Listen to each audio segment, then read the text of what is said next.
There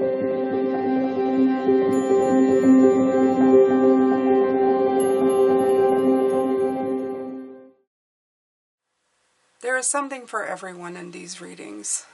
They're never going to predict your life, but they're going to give you great tools on how to better walk forward in your life and give you positive reinforcements. And that's my job here, to bring back balance where there is none.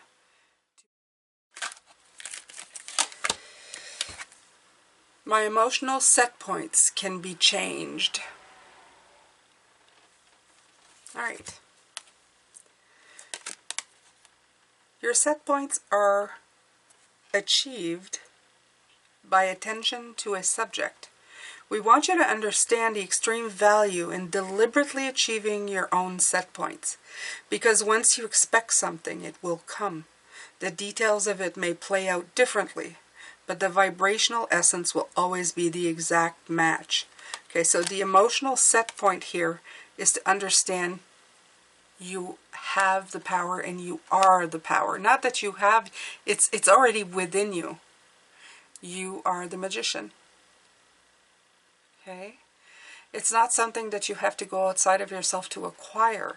And if you put that emotional, that belief, that set point, that powerful feeling within you, okay, because we're talking about emotional, that powerhouse feeling within you, then you walk forward being that emotional set point.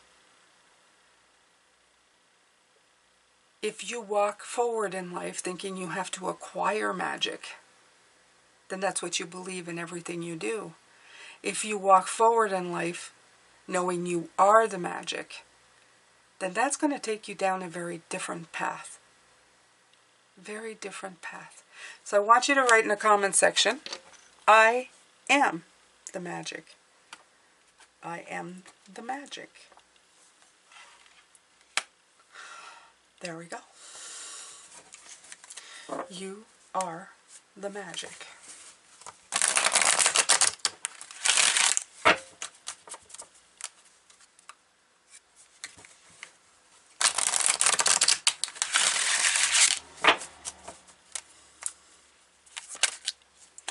All right.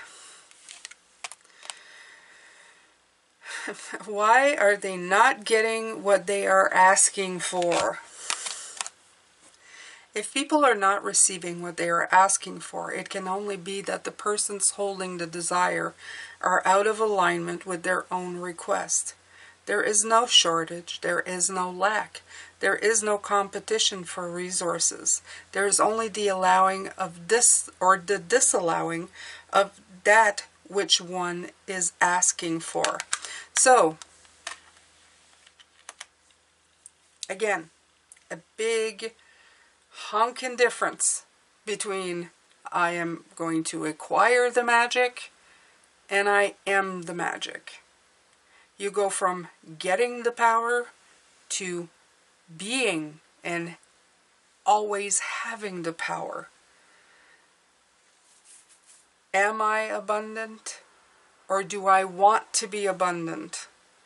If you live feeling abundant, then you are that which you live, just like Wayne Dyer says. Okay? You aren't what you want. You are who you are. You have what you he said it better. But you are who you are right now. You bring in what you're living right at this moment. So by all means, think yourself as magical, as strong, as abundant, as grateful. Because you attract what you are. Not what you want, what you are. This is such important. It has to do with the joyful vibration and feeling that way. I want that little red house. It's very cute. Alright. I'm into cute little cottage houses. Maybe you've not noticed, but you will.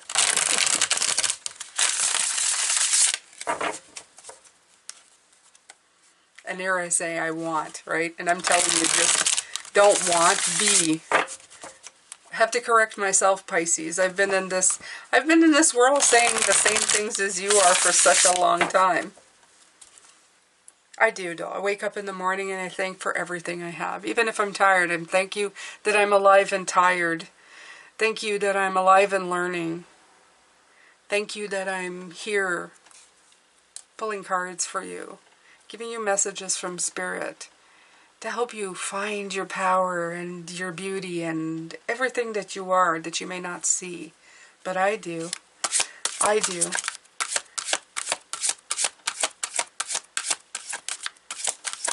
If you found this message, you were meant to find this message. You are meant to be here today.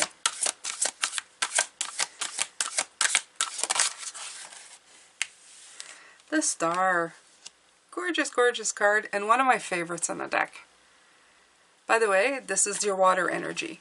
All this week we're going to be balancing your half water, 1/4 fire, and 1/4 pentacle to make the very best concoction or recipe for you this week. And maybe in the upcoming months as well. So the Star card is telling me that you are getting illuminated, that you're going to be very optimistic about the start.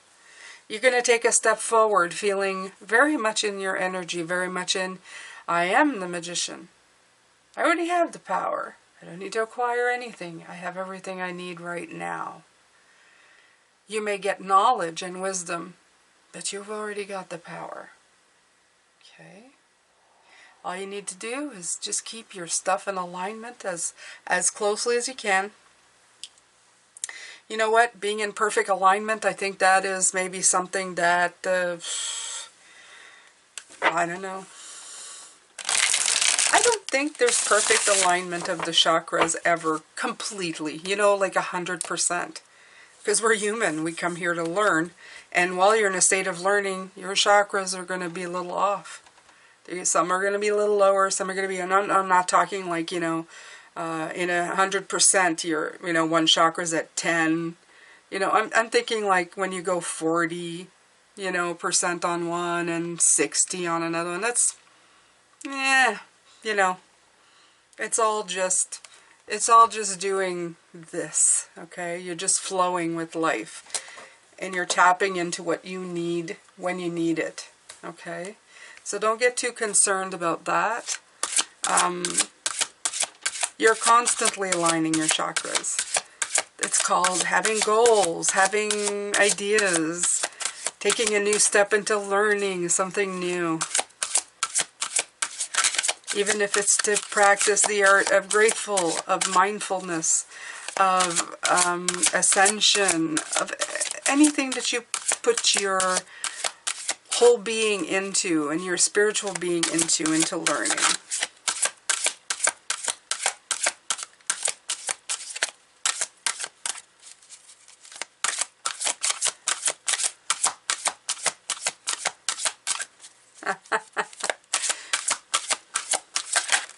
There we go. Okay, Queen of Swords. I'm glad that she came out today. The Queen of Swords is the queen of the mind. As I said, the mind is a fantastic tool. Something that helps you tremendously. But when you add the mind and loss and experiences that are not always so good, it does shape you in a way that instead of the page, you become strong in your belief system. You have a lot of strength of character, and you can become very independent, very intelligent. It becomes really important that you clearly communicate. So the Queen is coming in right now to let you know that don't let the page muck up things. Then the page came out in reverse, so that's fantastic. In other words, it's you're getting clear thought on something. You're getting real guidance, real wisdom. You're understanding with the Queen that things you've experienced have caused you pain, have caused you tears, have caused you moments of putting your head down and thinking, oh God, how am I going to get through any of this? We all have those moments.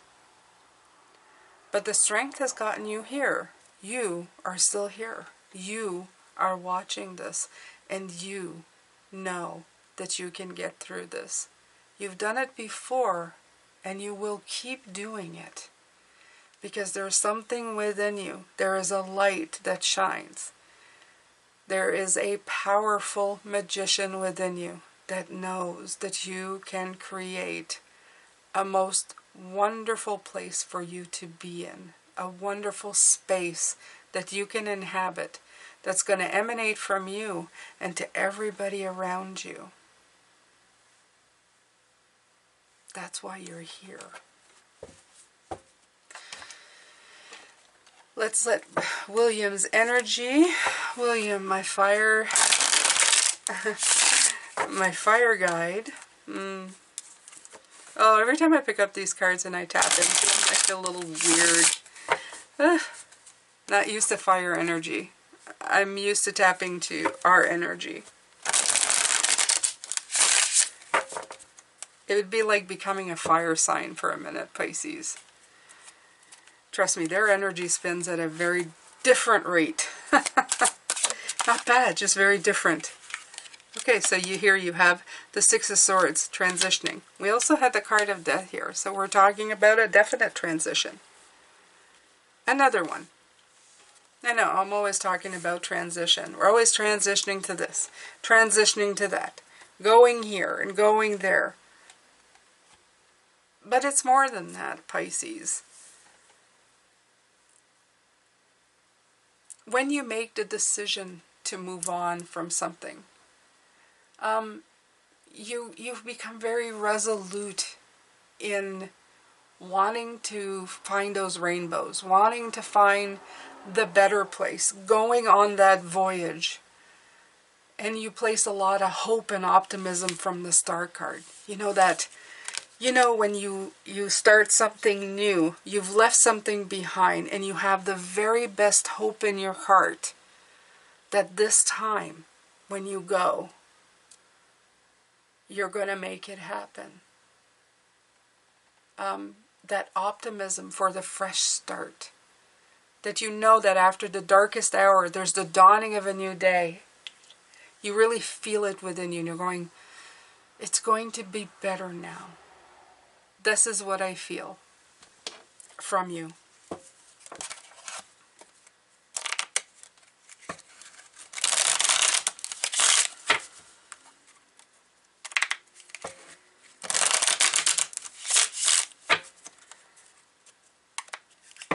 Ashu is my Earth guide. I'm gonna try and tap into. He's been here. He's always here. But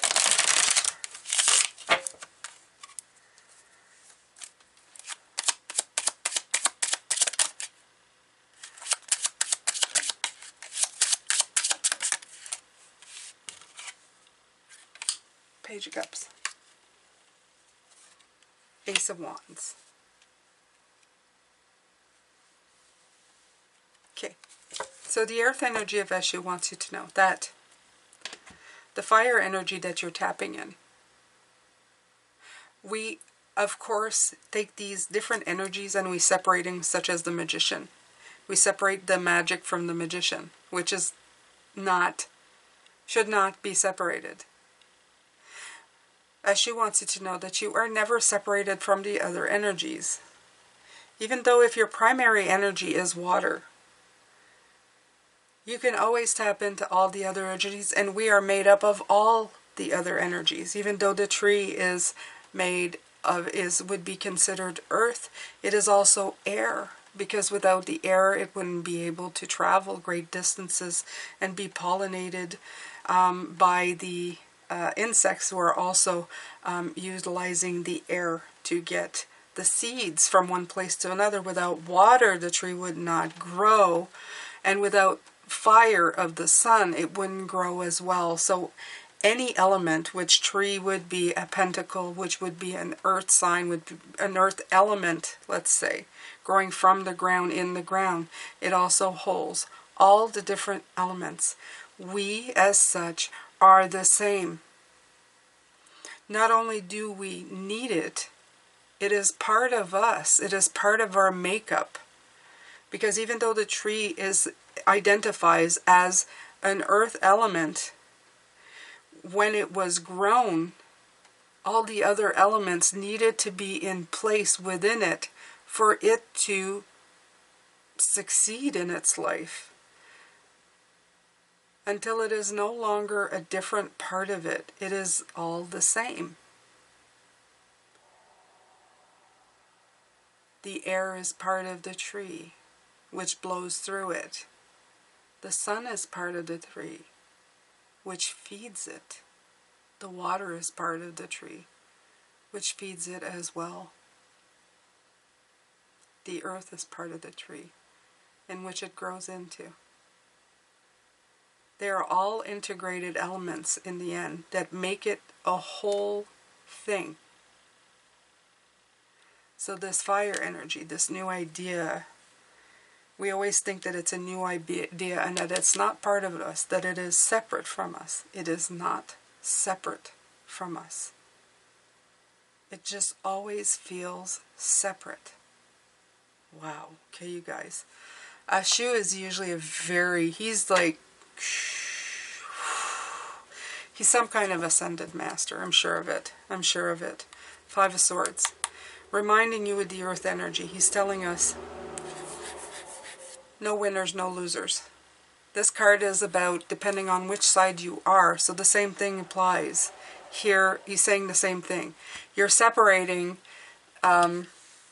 being a winner and a loser. Being a magician would be the winner. Acquiring the magic and not having it would be the loser. Same thing. Okay? He's saying you're trying to separate things that are not separate. It's the basic message of it, but he does it so eloquently. Don't you feel it, you guys who've been here before? You let me know in the comments. I mean, every time that I channel a Shu, I feel like Buddha-like. I swear to God. And his messages are so calming and so well pronounced and explained. I feel, God, Shu, you rock. You rock. Okay, so William under the deck, planning, contemplation, the 2, and I love the fact that he's going, again, with the mountain, okay? So when you can integrate these 2 together, okay, you put them one with each other and come to the point where you get the point, you're going to be able to get to where you need to go and do what you need to do. So that's under the fire deck. Our water energy. Okay, so let's see. You have the guide, the Hierophant, underneath. I hear with this card is it was a lot simpler when we were younger. We didn't really separate anything. In a way, we got into bigger trouble as we got older and started separating things into piles.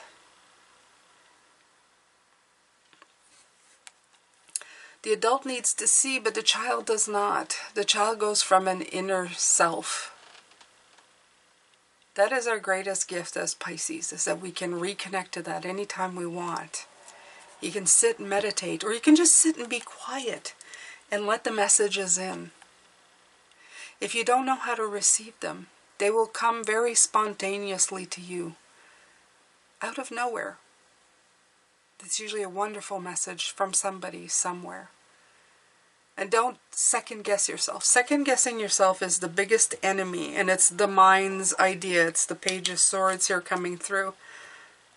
When you get a word or a sentence, and if you ask, and you will, who does that come from? And the first thing that comes into your mind, take it.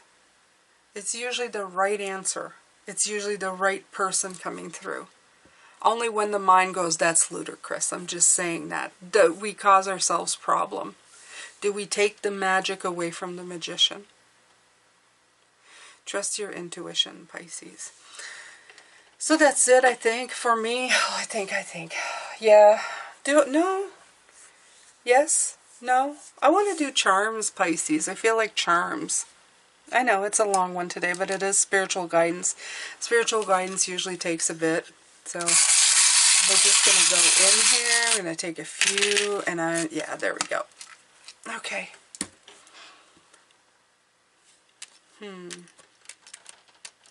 I love the heart one, Pisces. I do love the heart one so much because I feel that it's in harmony with who you are. Integrating the magician and the magic into your being. It's putting things back into a harmonious tone. Instead of separation, you have union. So important. Knowing that this is the big wheel. The big ship wheel. I love that. It's letting you know that you're in charge of these cycles. You can either go fast or slow. I mean, it's completely up to you. They want me to put that on the midheaven card. I've already forgotten the reading that I did for it, but just go back to the first video and I guess it will make sense. You have the music, energetic vibrations, uplifting to joy. Out of the Page of Swords, low-level energy, you got to be careful.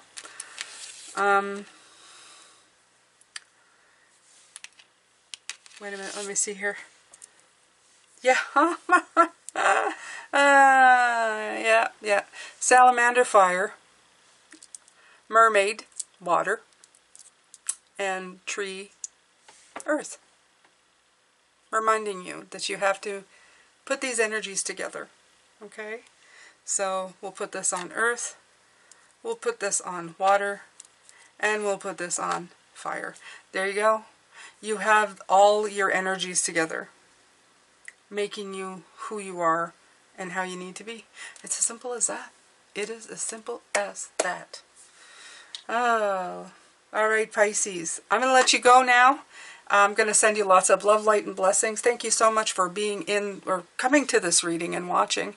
I appreciate you so very much. Tomorrow we're going to look at the blocks. And, yeah, take care.